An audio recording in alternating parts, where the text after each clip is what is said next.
आपके घर की जान। Global exterior and interior texture paint.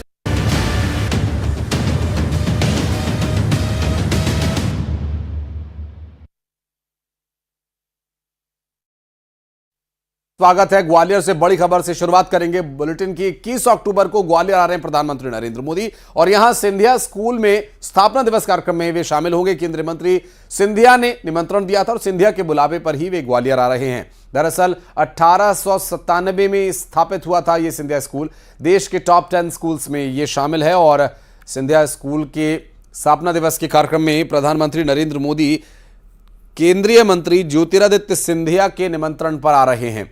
21 अक्टूबर को वे ग्वालियर आएंगे और 21 अक्टूबर को सिंधिया स्कूल के स्थापना दिवस कार्यक्रम में वे शामिल होंगे। आपको बता दें कि इस कार्यक्रम में कई बड़ी हस्तियां मौजूद होंगी। ग्वालियर से इस वक्त की बड़ी खबर। 21 अक्टूबर को ग्वालियर आ रहे हैं प्रधानमंत्री नरेंद्र मोदी और सिंधिया स्कूल के स्थापना दिवस कार्यक्रम में वे शामिल होंगे। केंद्रीय मंत्री सिंधिया ने उन्हें निमंत्रण दिया था और ज्योतिरादित्य सिंधिया के बुलावे पर वे ग्वालियर आ रहे हैं। दरअसल ये स्कूल 1897 में स्थापित किया गया था और सिंधिया स्कूल जो कि देश के टॉप 10 स्कूल्स में शुमार होता है, इसके स्थापना दिवस कार्यक्रम में अब तक जो संभावित लिस्ट है गेस्ट्स की, जिसमें कई बड़े धुरंधर चाहे वो सिने जगत के हों या राजनीति जगत के आ सकते हैं। इसमें संभावना है कि सलमान खान, फरहान अख्तर, पूर्व केंद्रीय मंत्री प्रफुल्ल पटेल, पूर्व विदेश मंत्री नटवर सिंह, सूरज बड़जात्या, नितिन मुकेश, अनुराग कश्यप, सुनील मित्तल ने यहाँ से पढ़ाई की है और सुशील जो हमारे सहयोगी इस वक्त हमारे साथ जुड़ रहे हैं उनसे बात करेंगे। सुशील, बड़ा कार्यक्रम रहेगा, प्रधानमंत्री स्वयं आ रहे हैं, कौन कौन और बड़े चेहरे यहाँ पर नजर आने वाले हैं, क्या कुछ तैयारियां हैं?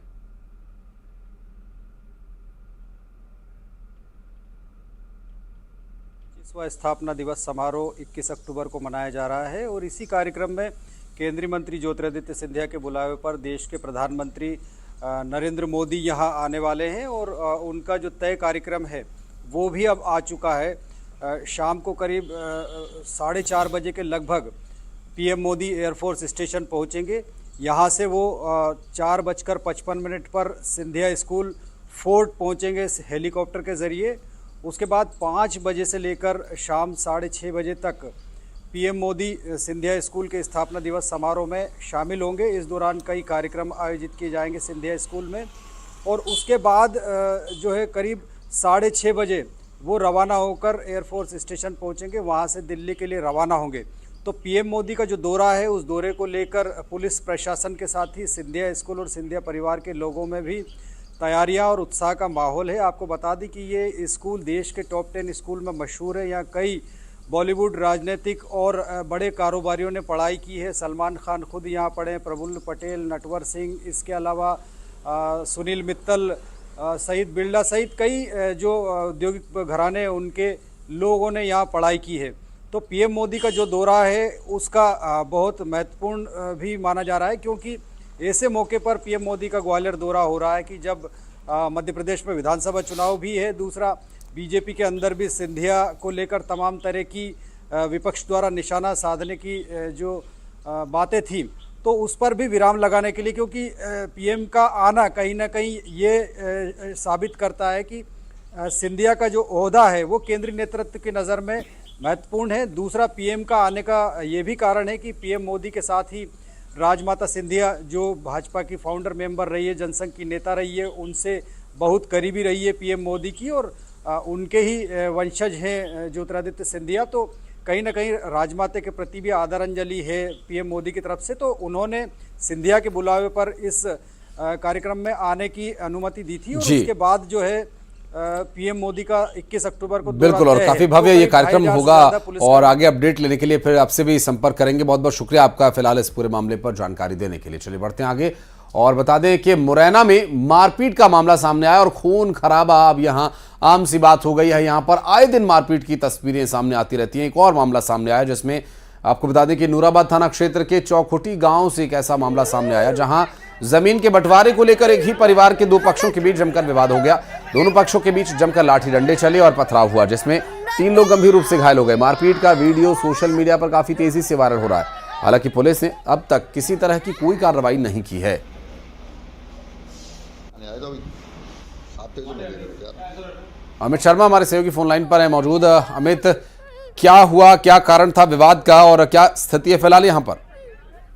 देखिए आशीष, बिल्कुल आपको बता दूं कि विवाद तो आए दिन देखने को मिलता है, लेकिन कारण, सबसे बड़ा कारण जमीनी विवाद निकल के आता है। और आज फिर देखा गया है कि जमीनी विवाद को लेकर ही एक ही परिवार के दो गुटों में विवाद हो गया।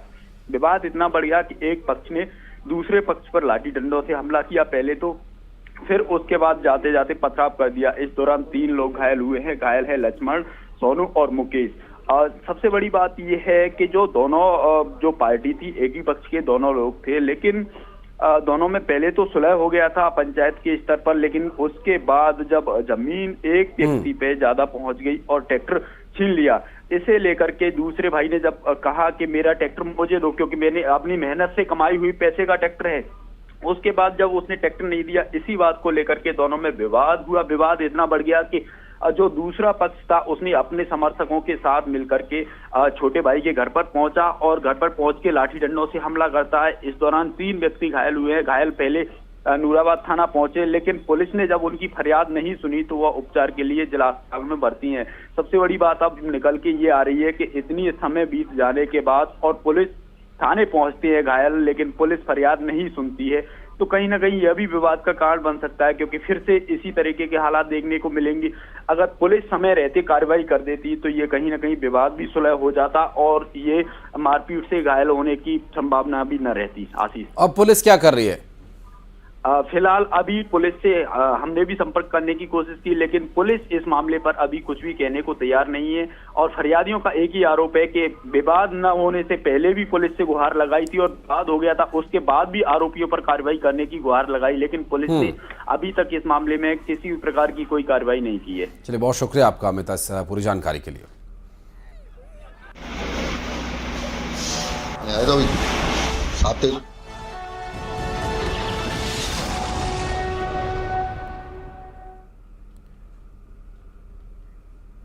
और हम नजर डालेंगे कुछ चुनावी खबरों पर। मनेंद्रगढ़ से बड़ी खबर, बीजेपी उम्मीदवार का बयान आया। रेणुका सिंह का खुले मंच से एक बयान कि जो मेरे कार्यकर्ता की एक उंगली काटेगा उसका एक हाथ काटकर दूसरे हाथ में देना जानती हूं। जब मंडल अध्यक्ष थी मेरे ऊपर 12 केसेस लगे थे, 12 केसेस में 200 धाराएं मेरे ऊपर लगी हुई थी। बीजेपी उम्मीदवार रेणुका सिंह इस बार विधानसभा का चुनाव लड़ रही हैं और मंच से उन्होंने ये बयान दिया, सुनवाते हैं आपको भी।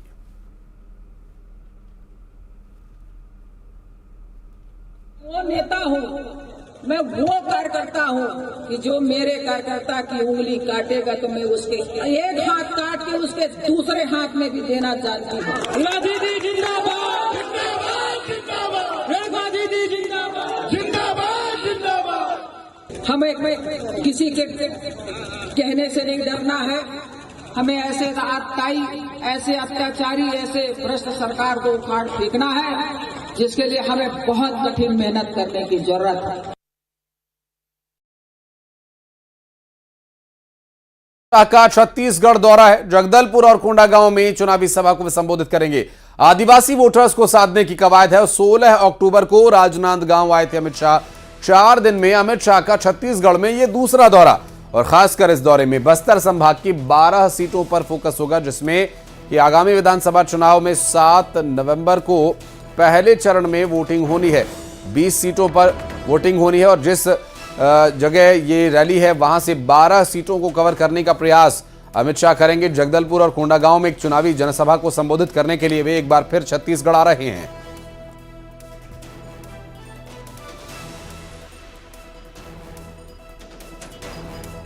और भी 16 अक्टूबर को राजनांदगांव वे आए थे और 4 दिन में अमित शाह का ये दूसरा दौरा होगा। और आपको बता दें कि इस जगह जो कार्यक्रम है 20 अक्टूबर को होना है। अमित शाह के छत्तीसगढ़ दौरे की लगातार जानकारी आप तक पहुंचाते रहेंगे। फिलहाल आपको बता दें कि जगदलपुर और कोंडागांव में चुनावी जनसभा को अमित शाह संबोधित करने के लिए पहुंचेंगे। आदिवासी वोटर्स को साधने की कवायद होगी। 12 सीटों पर पूरा फोकस होगा।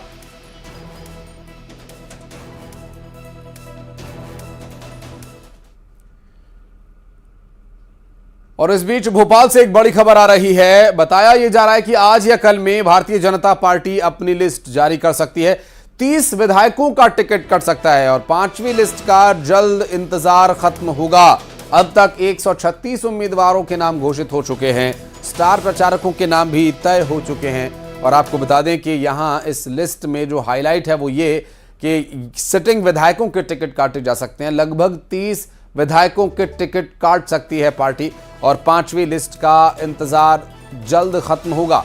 आपको बता दें कि अब तक 136 उम्मीदवारों का नाम घोषित कर चुकी है भारतीय जनता पार्टी और 94 के लगभग जो सीट्स हैं प्रत्याशियों के नाम इसमें घोषित किया जाना अभी बाकी है। भोपाल से इस वक्त की बड़ी खबर और संभावना यह है कि आज या कल में सीट्स पर प्रत्याशियों के नाम की घोषणा हो सकती है। 5वीं लिस्ट का इंतजार जल्द ही खत्म हो सकता है। अब तक 136 उम्मीदवारों के नाम घोषित किए जा चुके हैं पार्टी की तरफ से।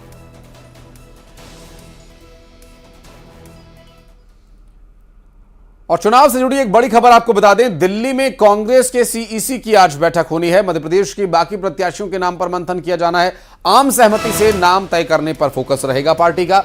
और कांग्रेस पार्टी 144 सीटों पर अपने प्रत्याशी घोषित कर चुकी है और दिल्ली में सीईसी की बैठक में बाकी की सीटों पर प्रत्याशियों के नाम का ऐलान किया जा सकता है और यहां आम सहमति से नाम तय करने के बाद यह घोषणा की जाएगी, ऐसी जानकारी मिल रही है।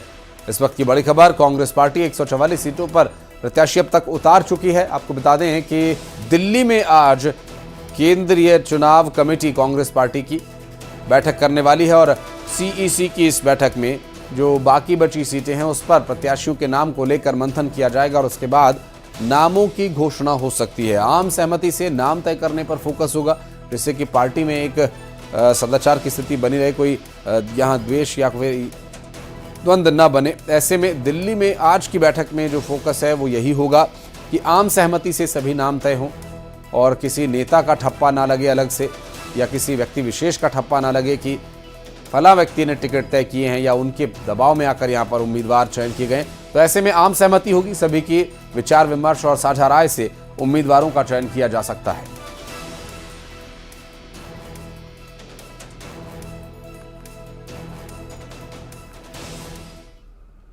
और इस वक्त एक और बड़ी खबर आपको बता दें, कांग्रेस में लगभग सीटों पर नाम तय कर लिए गए हैं और उलझी सीटों पर आलाकमान की तरफ से फैसला लिया जाना है। दरअसल केसी वेणुगोपाल के साथ भी मीटिंग हुई। दूसरी लिस्ट के लगभग 36 नाम तय हो चुके हैं जिसमें भरतपुर से गुलाब कमरो, मनेंद्रगढ़ से प्रभा पटेल, बैकुंठपुर से अंबिका सिंहदेव, प्रेमनगर से भानु प्रताप सिंह, भटगांव से पारसनाथ राजवाड़े, रामानुजगंज से अजय तिर्की, लुंड्रा से प्रीतम सिंह राम और प्रीतम राम, लैलूंगा से चक्रधर सिंह सिदार, सारंगगढ़ से कांग्रेस पद्मा मनहरिया, उत्तरी जांगड़े, धर्मजयगढ़ से लालजीत सिंह, रायपुर से श्यामलाल कंवर, कटघोरा से पुरुषोत्तम कंवर, लोरमी से थानेश्वर साहू उम्मीदवार इन्हें बना सकती है पार्टी। और ये संभावित नाम है जो कि न्यूज़ 18 के पास मौजूद है। हम आपको बता रहे हैं कि अब जो नाम हमने आपको बताए हैं इन्हीं नामों में से लगभग जो चुने हुए उम्मीदवार हैं उन्हें कांग्रेस पार्टी इस बार जनता के बीच भेजेगी और इन पर ही दाव लगाया कांग्रेस पार्टी ने। लगभग तय माने जा रहे हैं, हालांकि औपचारिक ऐलान किया जाना अभी बाकी है। चुनाव से जुड़ी हुई ये बड़ी खबर, उलझी हुई सीटों पर आलाकमान के पास फैसला लेने की ताकत रहेगी। आलाकमान उस पर अपने तरीके से फैसला करेगा और आपको बता दें कि यहाँ जो बैठक में सहमति बनी है उस पर लगभग नाम तय हो गए हैं। संभावित नाम हमने आपको बताए और इसके अलावा कांग्रेस में सभी सीटों पर नाम लगभग तय माने जा रहे हैं, ऐसी जानकारी मिल रही है। उलझी हुई सीटों पर आलाकमान के द्वारा फैसला लिया जाना है और आपको बता दें कि कांग्रेस में सभी सीटों पर नाम लगभग तय हो चुके हैं और यहां बैठक में सहमति से नाम तय किए गए हैं कांग्रेस पार्टी के द्वारा और लगभग सभी सीटों पर नाम तय हो चुके हैं।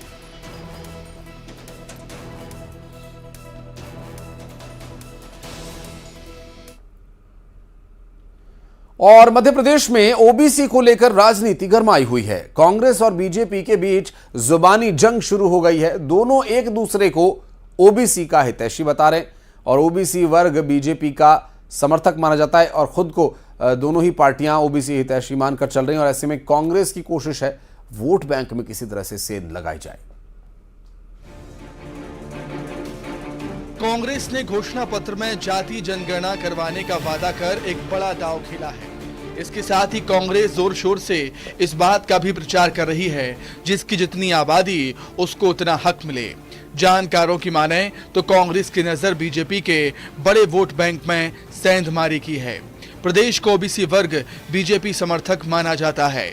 ऐसे में कांग्रेस ने पहली सूची में 39 ओबीसी उम्मीदवारों को मौका देकर ताल ठोक दी है। साथ ही कांग्रेस आरोप लगा रही है कि बीजेपी ने 18 साल सत्ता में रहते हुए ओबीसी के लिए कुछ भी नहीं किया। देखिए, कांग्रेस पार्टी ने सदैव ओबीसी वर्ग के लिए काम किया है। कमलनाथ जी की सरकार थी, हमने 27% आरक्षण दिया ओबीसी को, जिसको शिवराज सरकार ने आते ही उसको खत्म किया। और उसके पूर्व में भी जाएं तो ओबीसी वर्ग के जो आरक्षण की शुरुआत जो की थी दिग्विजय सिंह सरकार में हुई, हमने ही उसको 14% शुरुआत में किया था। तो कांग्रेस ने सदैव ये काम किया है। और मैं तो कहता हूँ शिवराज जी खुद ओबीसी वर्ग से आते हैं, मुख्यमंत्री हैं इतने सालों से, उमा भारती ओबीसी। लेकिन ये बताएं, आपने ओबीसी वर्ग के विकास उत्थान के लिए किया क्या? बल्कि आपने तो उनके अधिकारों को खत्म किया, उनके अधिकारों को खाया है। ओबीसी को साधने के लिहाज से बीजेपी भी पीछे नहीं है। बीजेपी ने एमपी के चुनावी रण में 40 ओबीसी वर्ग के योद्धाओं को मैदान में उतारा है। ओबीसी वर्ग को लेकर कांग्रेस के आरोपों पर बीजेपी ने पलटवार किया। देखिए, भारतीय जनता पार्टी की सरकार ने हमेशा हर वर्ग के लिए काम किया। जितनी योजनाएं चल रही हैं वो हर वर्ग के लिए चल रही हैं। मैं समझती हूँ कि जब 1931 में पहला जातिगत जनगणना हुई थी, उसके बाद फिर राजीव गांधी जी और इंदिरा गांधी जी के समय काका केलकर की रिपोर्ट और जो मंडल की रिपोर्ट जो आई थी उसको इन्होंने क्यों दबा दिया? अगर ये इतने ही हितैषी होते तो इस रिपोर्ट को लागू करते, उसको सार्वजनिक करते, क्यों नहीं किया? 2018 के विधानसभा चुनाव में ओबीसी वर्ग की नाराजगी की वजह से बीजेपी सत्ता से दूर हो गई थी। एमपी में माना यह जाता है कि ओबीसी वर्ग के वोटर्स सबसे ज्यादा हैं। ऐसे में सत्ता की चाबी के लिए दोनों ही दल इस वर्ग को साधने की कोशिश में जुटे हैं।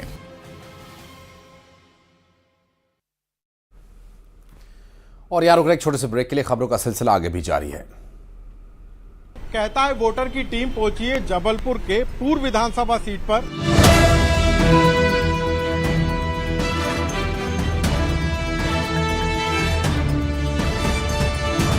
अब ये नहीं मालूम कौन जीतता कौन हारता। आदमी परेशान है 9-10 साल से भाई, और सबको चूरन दे रहे हैं। और दोबारा से ये औरतों को भी ये दूंगा वो दूंगा, कांग्रेस वाले भी, जनता पार्टी वाले भी। कहाँ मिल रहा? बीजेपी वालों का नहीं मिल रहा पैसा। अरे किसी का कुछ नहीं मिल रहा बड़े भैया। बस पूरा विकास हो, ट्रैफिक अच्छा हो जाए, स्कूलों में शिक्षा अच्छी हो जाए, थोड़ा ईमानदारी आ जाए। ट्रैफिक की समस्या है जबलपुर के अंतर्गत, ट्रैफिक की समस्या है, कुछ हॉस्पिटलों की आवश्यकता है।